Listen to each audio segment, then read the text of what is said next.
Hey, what's up? First off, the moment you launch the game, there's a fresh cinematic that plays during the startup and idle on the play screen, and it's actually set to Let's Go by Polyphia, so that opening vibe is a lot more cinematic and energetic than before.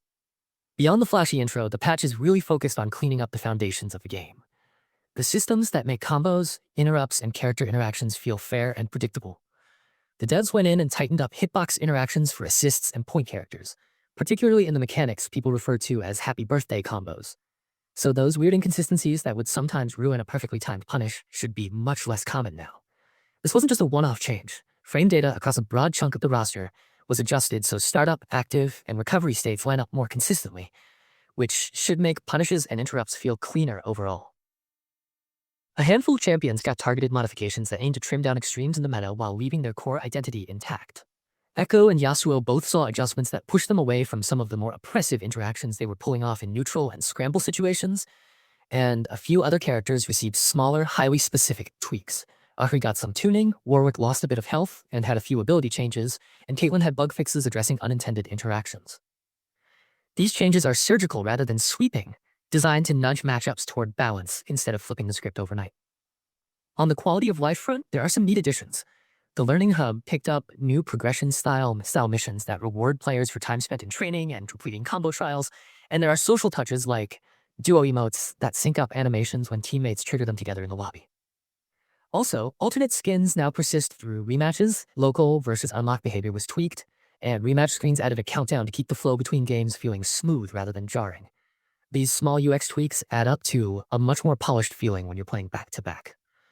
The team also dug into an array of bugs that were affecting core gameplay. Stuff like jump cancel issues that targeted assist characters, problems with Juggernaut and Sidekick fuse behaviors, and some wonky replay rewind functionality. Beyond that, controller key binding issues online and various audio bugs and crashes were addressed, plus some optimization work that should help reduce screen tearing on consoles.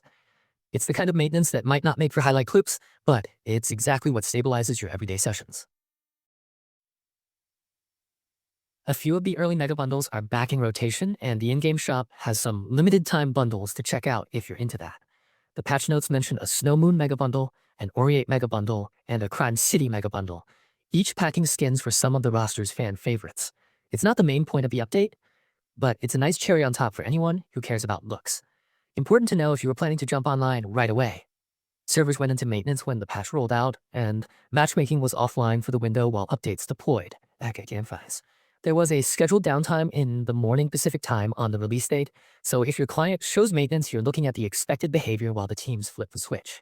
If you're wondering about how the balance adjustments will affect the meta in practice, expect a gradual ripple rather than an instant upheaval. Tweaking frame data and hitboxes tends to change high-level timing windows and interaction answers, so players who rely on precise punishes, tag launch setups, or tight sequence gap closers will notice the differences first. Champions that previously had overly generous active windows or inconsistent assist interactions may find some of their setups fail in situations where they used to work, while characters that relied on precise punishes will get rewarded for cleaner reads. The overall direction here is predictability. Better consistency means less luck in critical exchanges and more room for skill expression. The update also makes some very specific technical fixes that mean certain edge cases simply won't happen as often.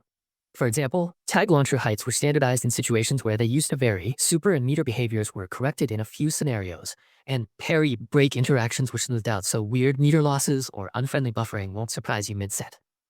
Those are the sorts of fixes that save sets from collapsing under weirdness, and you'll appreciate them if you've ever had a match decide on an odd bug rather than a good play. Overall, this patch puts the focus on stability, fairness, and small content touches that improve the entry experience, the cinematic, new missions, and duo emotes, while simultaneously tightening the mechanical core through frame data, hitbox, and system bug fixes. It's a practical kind of update. Not every change is glamorous, but combined, they push the game toward a cleaner, competitive environment and a more polished player experience. So that's the rundown. A cinematic opener with Polyphia setting the tone, meaningful system and frame adjustments to make high-level play more consistent, a handful of champion tweaks to rebalance some of the meta heavyweights, plus a stack of bug fixes and QOL improvements that should make each session feel steadier. Enjoy the new startup sequence, test out those training missions, and pay attention to those timing windows. They're where the real differences will show up.